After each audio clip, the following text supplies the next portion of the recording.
not bouncing my nail off the string. I'm driving through the string into the banjo head.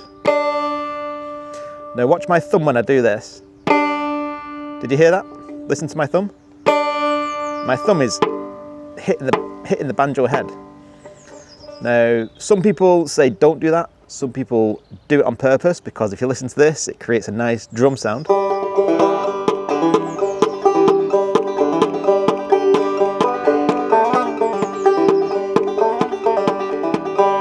And people who do it end up with a brain patch here. And that's because the thumb's constantly beating on the drum. So if your thumb does that automatically, do not worry about it. It can be quite a cool sound to have.